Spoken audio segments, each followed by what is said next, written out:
안녕하세요. 시민노동법률 TV 이동무사입니다. 이번 시간에는 지난 시간에 이어 청년 일자리 도약 장려금 2편 영상을 준비했는데요. 본론으로 들어가기에 앞서 용어 정리부터 좀 해야 할 것 같아요. 저도 이게 자꾸 혼동이 오는데, 이게 청년 도약 일자리 장려금, 청년 일자리 도약 장려금 혼용돼서 이제 쓰고는 있는데, 정확한 명칭은 청년 일자리 도약 장려금이라고 합니다.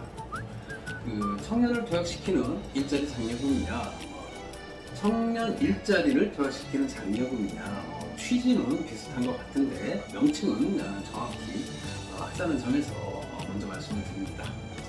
자, 지난 시간에는 청년 도약 일자리 장려금의 개요와 대상 사업주, 대상 청년 조건 등 주로 기본 개념에 대하여 살펴보았는데요.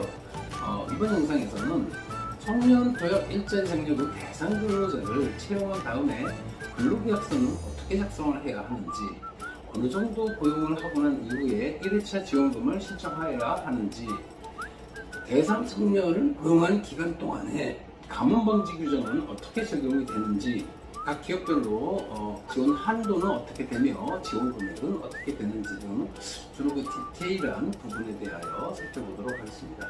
자, 그러면 시작하겠습니다.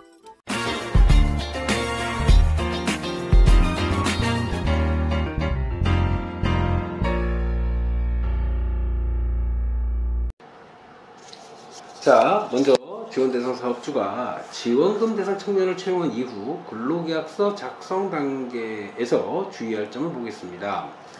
먼저 근로자를 채용하기 이전에 당해 근로자가 지원 대상 청년 요건에 해당하는지 당연히 살펴야겠죠. 이 부분은 지난번 영상을 참고하시면 되겠고, 청년을 채용함과 동시에 근로계약서를 작성하는데 이때 주의해야 할 점은, 첫째, 근로계약 기간은 기간에 정함이 없는 근로계약, 즉 기간제 근로계약이 되어서는 안 된다는 것이고, 두 번째로 임금은 최저임금이 정하는 임금 이상을 책정해야 하며, 세 번째, 주 30시간 이상 근로계약을 체결해야 하는 것입니다.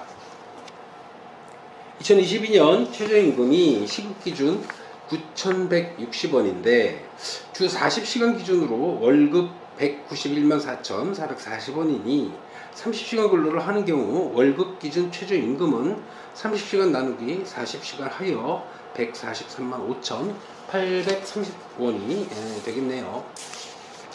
자, 다음으로 청년 일자리 도약 장려금의 감원방지 규정을 보겠는데, 청년 일자리 도약 장려금 또한 감원방지 규정이 적용되기는 하는데, 기존 지원금 제도에 있어 감원방지 규정과 다소 다른 점은, 청년 일자리 도약 장려금의 경우에 감원방지 요건을 위반했을 때 환수가 없이 고용조정 최초 발생일 이후 지원금 지급이 중단된다는 것입니다.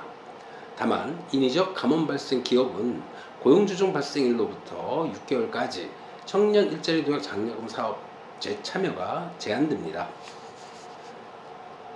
자, 청년 일자리 도약 장려금의 지원금 신청 방법과 신청 기한을 보겠습니다. 청년 일자리 도약 장려금의 경우 청년을 채용하고 최소 고용기간 6개월이 지나고 난 다음에 1회차 장려금 6개월분을 신청하는데, 그 신청 기한은 채용 6개월 경과 후 그 2월부터 산정하여 2개월 이내에 신청합니다. 2회차에서 4회차까지의 장려금은 2개월 단위로 신청하는데 각각 채용일로부터 8개월, 10개월, 1년이 되는 날이 속한 달에 2월부터 2개월 이내에 신청하며, 최종적으로 지원 대상 청년 채용일로부터 1년이 되는 날이 속한 달에 2월부터 2개월 이내에 모든 장려금을 신청하여야 하며, 기관이 도과되는 경우에 지원 대상에서 제외가 됩니다. 자, 이제 각 기업별 지원 한도는 지난 시간에 언급했던 기준 피보험자 수의 50%, 최대 30명까지 지원하며, 비수도권 기업의 경우에 연평균 피보험자 수의 100%, 최대 30명까지 지원하는데, 청년 일자리 도약 장려금 사업 참여를 희망하는 기업은 채용계획을 수립하여 운영기관에 제출하고 운영기간은 기업의 기준 피보험자 수 등을 고려하여 기업의 지원 한도를 승인하게 됩니다. 다음으로 청년 일자리 도약 장려금 지원 금액을 보겠습니다.